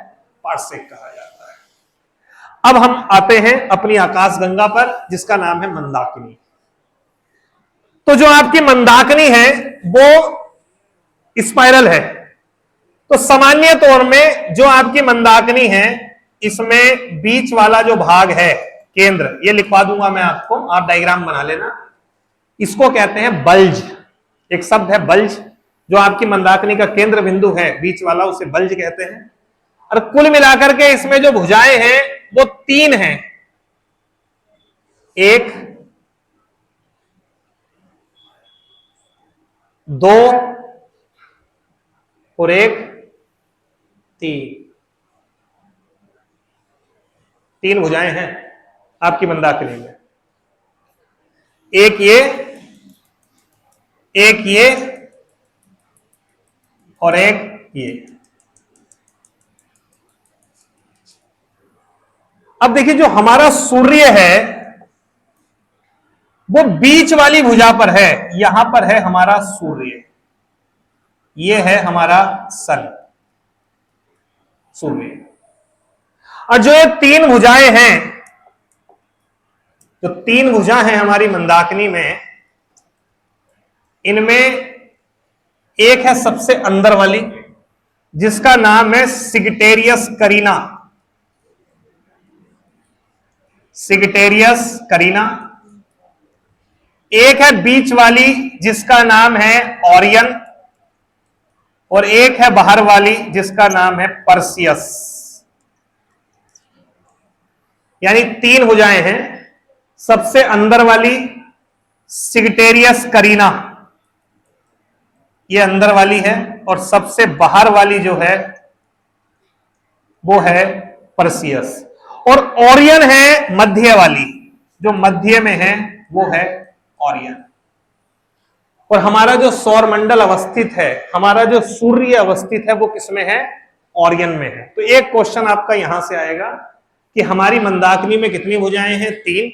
और हमारा सौरमंडल कौन से भुजा में अवस्थित है? तो किस में अवस्थित है? मध्य वाली में अवस्थित है, यानी ओरियन में अवस्थित है। अब आप ये सोचिए कि हमारी गैलेक्सी कितनी बड़ी होगी कि यहां से लेकर के और इसका बाहरी किनारा जो है,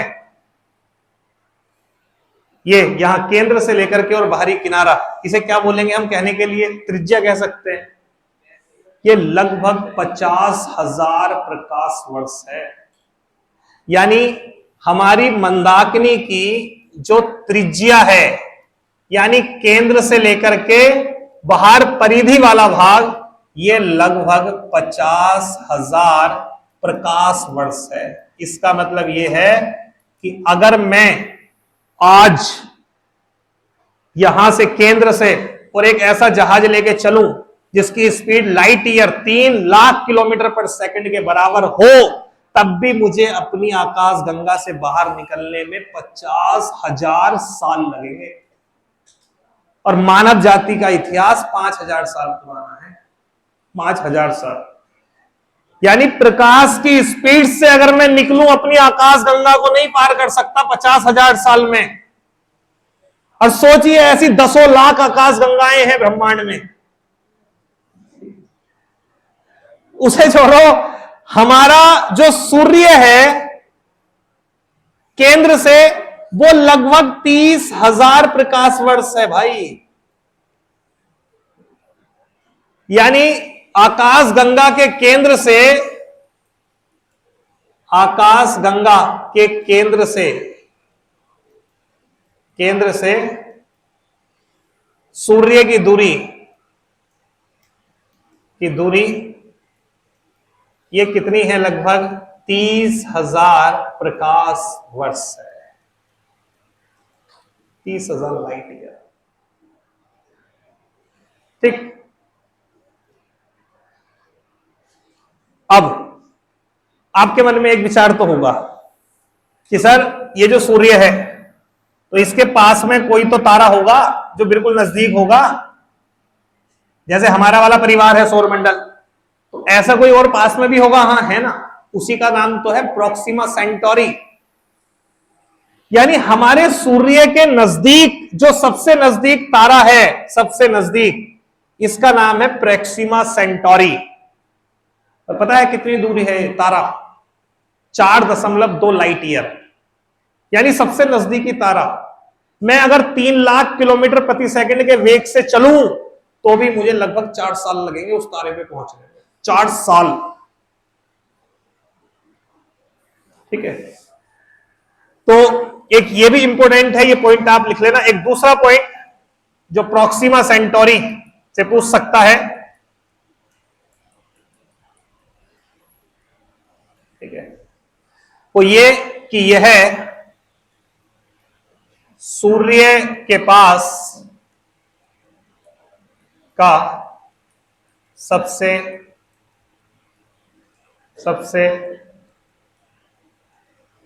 नजदीक तारा है। नजदीक तारा है, इसकी दूरी है 4.2 प्रकाश वर्ष दूर है ये। तो हम तो इस पे भी नहीं पहुंच पाएंगे, क्योंकि प्रकाश का वेग कहां से लाएंगे? पहली बात तो ये है 3 लाख किलोमीटर पर सेकंड का। अभी तक हमारा साइंस पहुंचा है, मैंने बताया तो 10, 12, 15 किलोमीटर पर सेकंड। अरे 100 पहुंच जाएंगे भाई।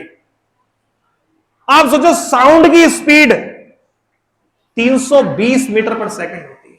मीटर 320-30 मीटर पर सेकंड साउंड की। तो खैर साउंड से तेज तो हम हो गए, इसे तो बोलते हैं हम हाइपरसोनिक, सुपरसोनिक।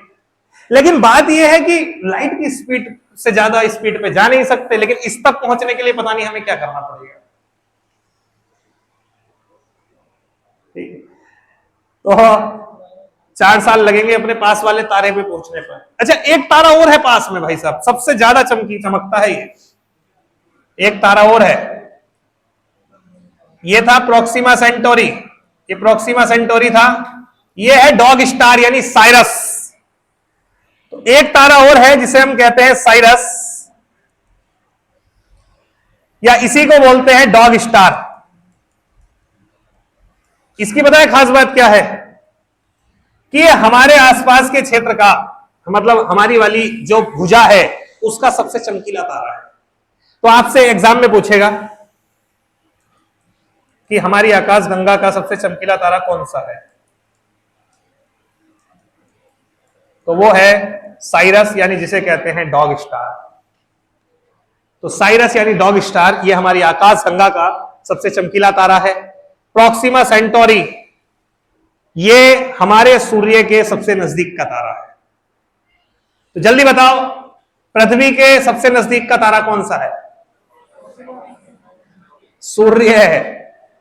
अगर पृथ्वी का पूछूं तो कौन सा बताओगे? सूर्य बताओगे। ठीक है। अगर सूर्य का पूछूं तो तुम तो अभी बिखर गए। ठीक है।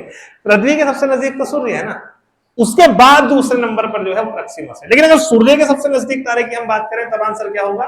प्रोक्सिमा सेंटोरी होगा। सबसे चमकीला जो है वो डॉग स्टार। ये लगभग, इसका अनुमान निश्चित नहीं है, लेकिन कहते हैं 9 से 11 लाइट ईयर दूर है। यानी औसतन मानो आप 10 लाइट ईयर दूर है ये, यानी 10 साल लगेंगे इस पे अगर हम जाना चाहें। 10 साल। ठीक है। एक चीज और इंपॉर्टेंट, वो है एंड्रोमेडा। तो यार आपके मन में ये तो होगा सर, जैसे हमारी गैलेक्सी है, इसके पास में कोई दूसरी गैलेक्सी भी होगी, कोई तीसरी भी होगी, ऐसे तो होंगी। तो जो सबसे नजदीक वाली गैलेक्सी है उसका क्या नाम है? उस गैलेक्सी का नाम है एंड्रोमेडा। एंड्रोमेडा। तो एंड्रोमेडा क्या है? आप कहेंगे मंदाकिनी के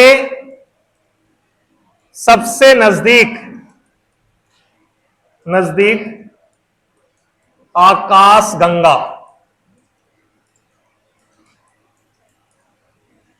मतलब मंदाकिनी के पास में सबसे नजदीक आकाश गंगा एंड्रोमेडा है। एंड्रोमेडा सबसे नजदीक जो है, बिल्कुल पास में। यानी जो कई सारी आकाश गंगाएं होंगी, उन आकाश गंगाओं में सबसे नजदीक आकाश गंगा वो एंड्रोमेडा है। कितनी दूर है पता है? 22 लाख प्रकाश वर्ष। लो कर दिया काम। मतलब समझ गए? 22 लाख प्रकाश वर्ष। प्रकाश की स्पीड से अगर चला जाए तो 22 लाख साल लगेंगे अपने सबसे नजदीक की गैलेक्सी में पहुंचने पर।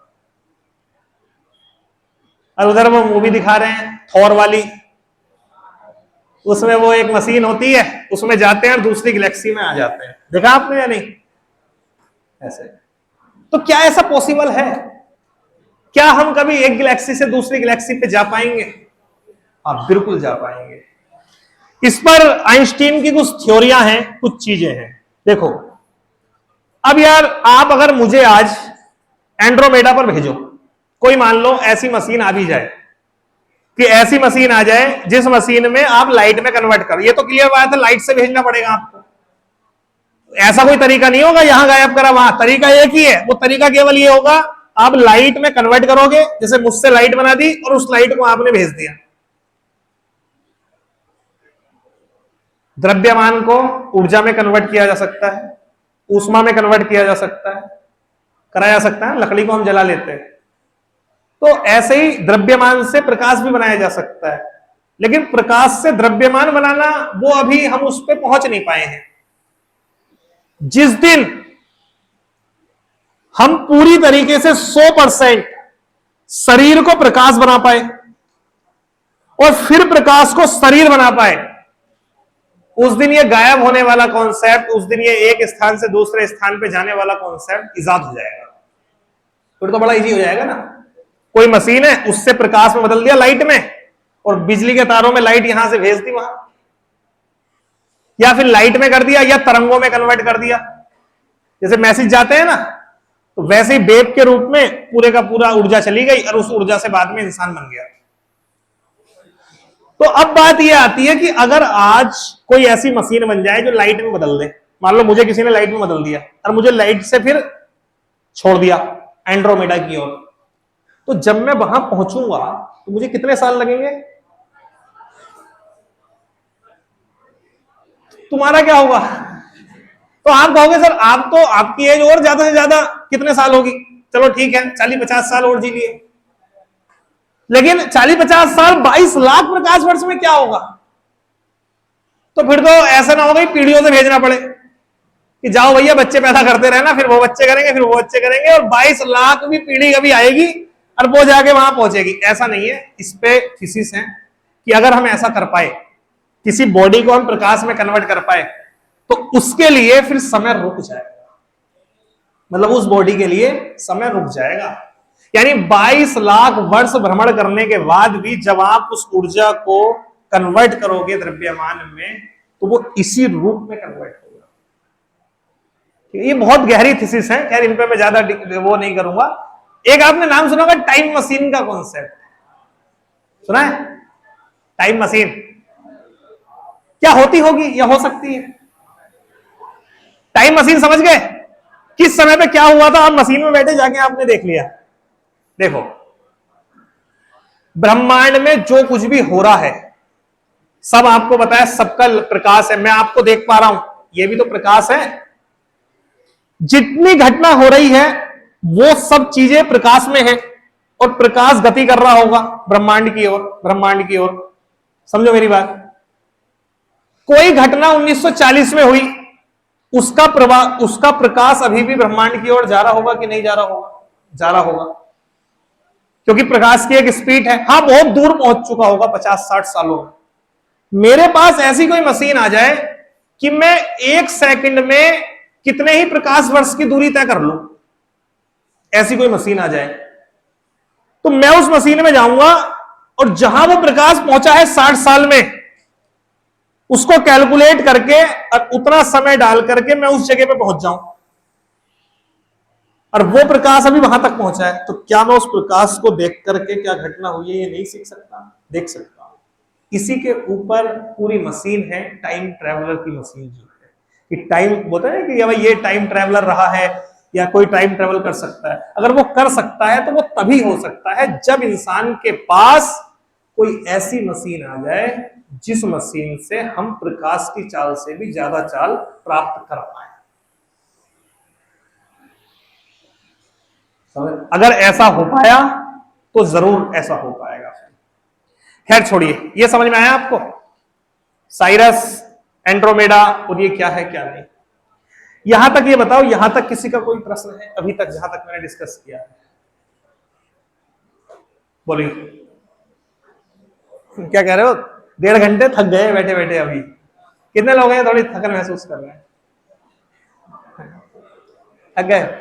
नहीं तो आदत तो पड़ जाएगी, ठीक है, लेकिन ये है थोड़ी मजबूती भी आ जाएगी तुम्हारे अंदर, क्योंकि 2 घंटे बैठने के लिए तशरीफ में वजू ठीक ठाक चाहिए भाई। ठीक है, तो यहां तक क्लियर हुई चीजें?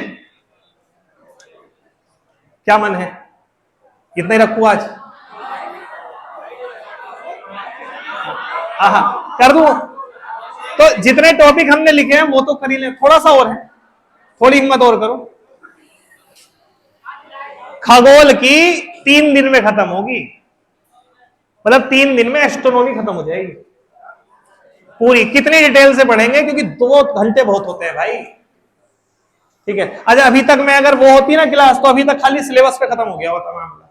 खैर चलो थोड़ा आगे बढ़ते हैं। अच्छा प्रोक्सिमा सेंटोरी समझ आया, साइरस डॉग स्टार कहते हैं, समझ आया, एंड्रोमेडा समझ आया। चलिए इसके बारे में ये बताइए, चलो इसको मैं कल लिखवा दूंगा, जो जो होगा लिखवा मैं आपको दूंगा, कोई दिक्कत नहीं। अगली बात कल आप कॉपी भी लेके आ जाओगे, नहीं कम से कम ये रहेगा। अब एक होता है जिसे हम बोलते हैं, हाँ कल, अच्छा आज नमाज भी है, चलिए फिर आपकी बात मैंने मान ली, कल मिलना, हिम्मत के साथ आना, अगर वजूद है समय देने का तो आना, नहीं तो भाई मत आना, लेकिन रजिस्टर लेके आना नया, ठीक है। चलिए कल मिलते हैं हम लोग, ओके बाय बाय। बाकी टेलीग्राम ज्वाइन कर लेना नालंदा एजुकेशन के नाम से ना।